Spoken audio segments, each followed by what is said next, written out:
Good morning students. I hope you all are doing well.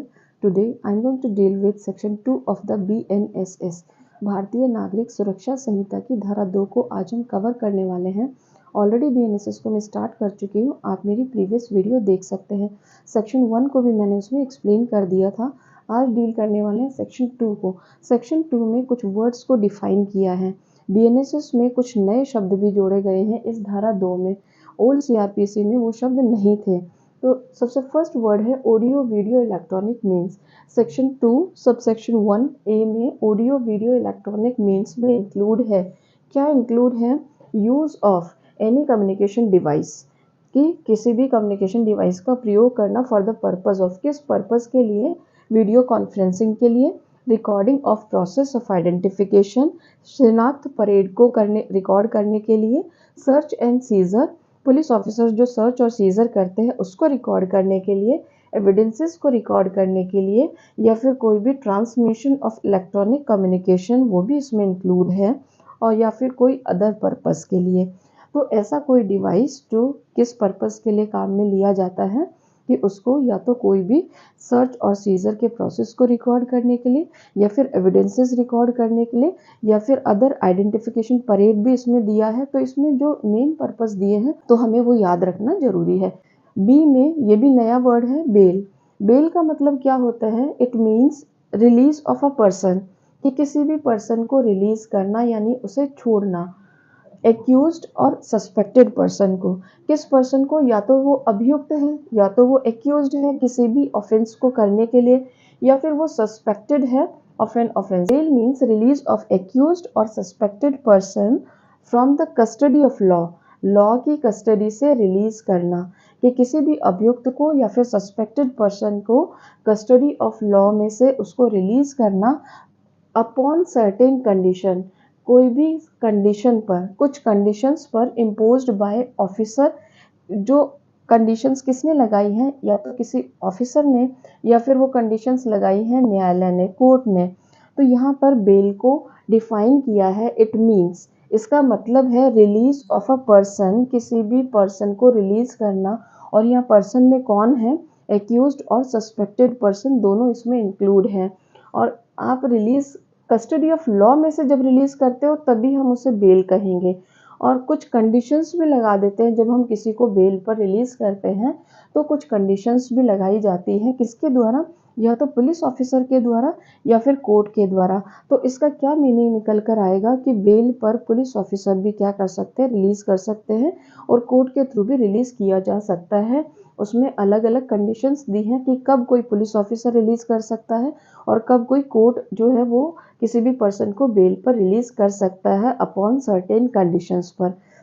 On execution of a bond, तो जब bell पर छोड़ा जाता है तो कोई बॉन्ड भी एग्जीक्यूट करवाया जाता है, या फिर बेल बॉन्ड। इसका क्या मीनिंग है? बॉन्ड का क्या मीनिंग है और बेल बॉन्ड का क्या मीनिंग है, वो नेक्स्ट यहाँ पर इन्होंने सेक्शन 2 में डिफाइन कर दिया है कि बॉन्ड का मतलब क्या निकालेंगे और बेल बॉन्ड का क्या मतलब निकालेंगे। तो हम वो तभी डील कर लेंगे। नेक्स्ट वर्ड है bailable offence. Bailable offence means, क्या मीनिंग है? An offence shown bailable in the first schedule. तो इट इज़ इम्पॉर्टेंट कि जो फर्स्ट शेड्यूल है उसमें जो बेलेबल ऑफेंस बताए हैं, यहाँ पर 2 शेड्यूल जोड़ी गई हैं BNSS में। तो फर्स्ट शेड्यूल में ऐसे अपराधों को बताया है जो बेलेबल हैं, नॉन बेलेबल हैं, कॉग्निजेबल हैं, नॉन कॉग्निजेबल हैं। तो यहाँ पर अगर फर्स्ट शेड्यूल में किसी अपराध को बेलेबल बताया है तो वो ऑफेंस बेलेबल कहलाएगा, यानी कि वो जमानती अपराध कहलाएगा। जमानती अपराध कौन से होते हैं? जो पहली अनुसूची में, जो BNSS की पहली अनुसूची में क्या बताए गए हैं? जमानती बताए गए हैं। नॉन बेलेबल भी यहाँ पर डिफाइन किया है कि नॉन बेलेबल ऑफेंस मीन्स, कि नॉन बेलेबल ऑफेंस का क्या मतलब होता है? उसका मतलब होता है एनी अदर ऑफेंस। तो कोई भी अदर ऑफेंसेस, यानी कि बेलेबल ऑफेंसेस को छोड़कर जो भी ऑफेंस आते हैं वो नॉन बेलेबल की कैटेगरी में आ जाएंगे। इट मीन्स जो प्रथम अनुसूची में नॉन बेलेबल बताए गए हैं वो अपराध क्या कहलाएंगे? अजमानती अपराध कहलाएंगे। नेक्स्ट जो वर्ड है डी में वो है बेल बॉन्ड। बेल बॉन्ड का क्या मतलब होता है? इट मीन्स एन अंडरटेकिंग, कि इसका मतलब क्या है कि कोई भी अंडरटेकिंग। तो यहाँ जो बेल बॉन्ड यूज़ किया गया था उसको यहाँ पर डिफाइन कर दिया है। नाम से पता लग रहा bail bond, means N undertaking for release with surety. Surety के साथ ही आप बॉन्ड तो आपसे फिल करवा रहे हैं, बट आपको बेल पर छोड़ रहे हैं, बट आपको श्योरिटी के साथ छोड़ रहे हैं। हिंदी में कहते हैं श्योरिटी को प्रतिभू, कि कोई भी ऐसा पर्सन जो आपकी गारंटी दे कि आप दोबारा वो अपराध नहीं करेंगे, आप कहीं भी भारत से बाहर नहीं जाएंगे, मतलब उस कंडीशंस को अपने आप को बाउंड करता है, वो आपकी श्योरिटी देता है कि आप ऐसा कुछ भी नहीं करेंगे जो भी कंडीशन लगाई गई है। तो बेल बॉन्ड में क्या मीन है, इसका क्या मतलब है कि कोई भी ऐसी undertaking, S A undertaking for release with surety, कि आपको छोड़ा जा रहा है, आपको श्योरिटी के बेसिस पे, उसकी गारंटी पर आपको छोड़ा जा रहा है। यहाँ पर बेल बॉन्ड में with surety it is important. Section 2 के सबसेक्शन 1 के डी में क्या है कि वहाँ पर बेल बॉन्ड जो है उसका मतलब क्या है कि उसको श्योरिटी के साथ ही छोड़ा जाएगा, मीन्स उसमें श्योरिटी होना जरूरी है। नेक्स्ट जो वर्ड है वो है बॉन्ड। बॉन्ड का मीनिंग क्या है, मीन्स अ पर्सनल बॉन्ड और N undertaking for the release of a person without surety. Bond का मतलब है बिना श्योरिटी के। तो ये दो वर्ड्स जो है उसी से हमें समझ में आ जाता है कि विद श्योरिटी और विदाउट श्योरिटी। अगर बेल बॉन्ड लिखा है तो विद श्योरिटी होगा, और अगर केवल बॉन्ड वर्ड यूज़ किया है कहीं भी तो वहाँ पर क्या होगा, वो विदाउट श्योरिटी होगा, कि आपके पर्सनल बॉन्ड पर आपको छोड़ रहे हैं, किसी भी गारंटर की आवश्यकता नहीं है। नेक्स्ट वर्ड है चार्ज। चार्ज मीन्स आरोप, कि यहाँ पर आरोप का क्या मतलब है। चार्ज इंक्लूड्स, यहाँ भी इंक्लूड्स है, मीन्स नहीं है। चार्ज इंक्लूड, चार्ज में क्या शामिल है वो बताया है। एनी हेड ऑफ चार्ज, कि कोई भी हेड ऑफ चार्ज है। When the charge contains more than one head, कि जब एक से ज़्यादा हेड चार्ज में है, यानी एक से ज़्यादा धाराएं हैं, तो उसमें से कोई भी एक हेड, कोई भी एक सेक्शन जो है वो क्या कहलाएगा, कि वो आपका चार्ज कहलाएगा, यहाँ पर आरोप कहलाएगा।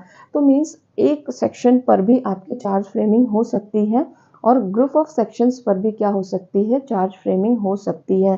तो चार्ज में एक हेड भी हो सकता है, और या फिर एक से ज़्यादा हेड भी हो सकते हैं।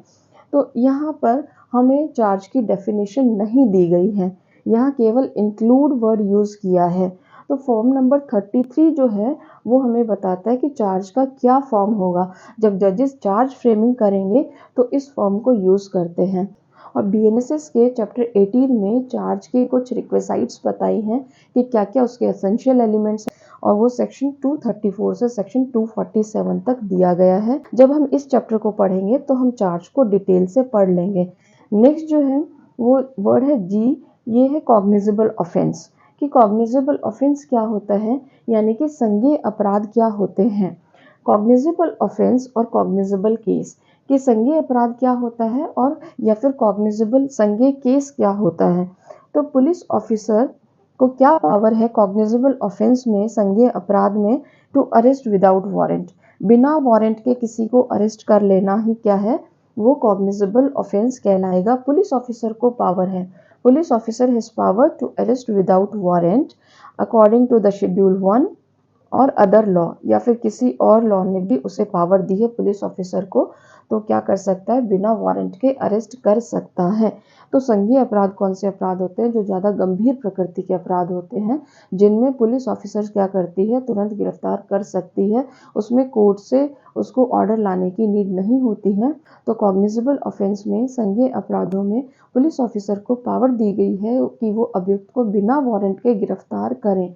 और यहाँ पर कॉग्निजेबल केस भी बताया है, तो इसको अगर वर्ड आता है कॉग्निजेबल केस तो उसमें भी आपको क्या लिखना है, that police officer has power to arrest without warrant, चाहे किसी भी लॉ में उसको वो पावर दी गई हो। तो संज्ञेय अपराध जो है वो गंभीर प्रकृति के अपराध होते हैं, इसलिए पुलिस ऑफिसर्स को ये पावर दी है, क्योंकि अगर कोई व्यक्ति गंभीर अपराध करता है तो उसमें तुरंत अरेस्ट करना बहुत ज़रूरी है। अदरवाइज़ अगर हम अरेस्ट वारंट कोर्ट से लेने जाएंगे, पुलिस ऑफिसर अगर कोर्ट से अरेस्ट वारंट लेने जाएगा तो वो व्यक्ति क्या कर सकता है, वो भाग भी सकता है, या फिर वो वहाँ से फरार हो सकता है। तो इसलिए यहाँ पर संज्ञेय अपराधों में क्या किया गया है, पुलिस ऑफिसर को पावर दी है कि वो बिना वारंट के अरेस्ट कर सकते हैं। कौन कौन से संज्ञेय अपराध हो सकते हैं, जैसे मर्डर है, हत्या है, रेप है, वो ये जो गंभीर प्रकृति के, जो समाज को इफेक्ट करते हैं, ऐसे जो अपराध हैं वो क्या है, वो कॉग्निजेबल ऑफेंस है। नॉन कॉग्निजेबल ऑफेंस, असंज्ञेय अपराध कौन से होते हैं, वो हम नेक्स्ट वीडियो में डील करेंगे। इसके इसके ओ में जो है सेक्शन 2 सबसेक्शन 1 के ओ में नॉन कॉग्निजेबल ऑफेंस को डिफाइन किया है, तो वो हम नेक्स्ट वीडियो में डील करने वाले हैं। स्टूडेंट्स, सेक्शन 2 के कुछ वर्ड्स को आज मैंने यहाँ पर डिफाइन कर दिया है। नेक्स्ट वीडियो में इसके जो रिमेनिंग वर्ड्स हैं उनको मैं डील करने वाली हूँ। आई होप स्टूडेंट्स ये वर्ड्स आपको अच्छे से समझ में आए होंगे। तो स्टूडेंट्स, क्या सेक्शन 2 के सारे वर्ड्स को याद रखना ज़रूरी है? हाँ, इन सारे वर्ड्स को याद रखना ज़रूरी है। सेक्शन 2 के ए में ऑडियो वीडियो इलेक्ट्रॉनिक मीन्स है, बी में बेल है, बी से बेल, तो इसको तो हम इस तरीके से याद रख सकते हैं। सी में जो है वो बेलेबल ऑफेंस है, इसे हमें याद रखना होगा, ये पुरानी सीआरपीसी में भी था, बट अब डी में जो है वो बेल बॉन्ड, ये नहीं था, पुराने सीआरपीसी में बेल बॉन्ड नहीं था, तो उसको याद रखना ज़रूरी है कि जब श्योरिटी के साथ हम जब किसी को क्या करते हैं, छोड़ते हैं, तो वो क्या है, वो बेल बॉन्ड है। और बॉन्ड जो है वो आपके पर्सनल बॉन्ड पे छोड़ा जाता है, तो उसे हम बॉन्ड कहेंगे। ई में, एफ में चार्ज, तो ये भी पुरानी सीआरपीसी में था सेक्शन 2 के ये वर्ड भी।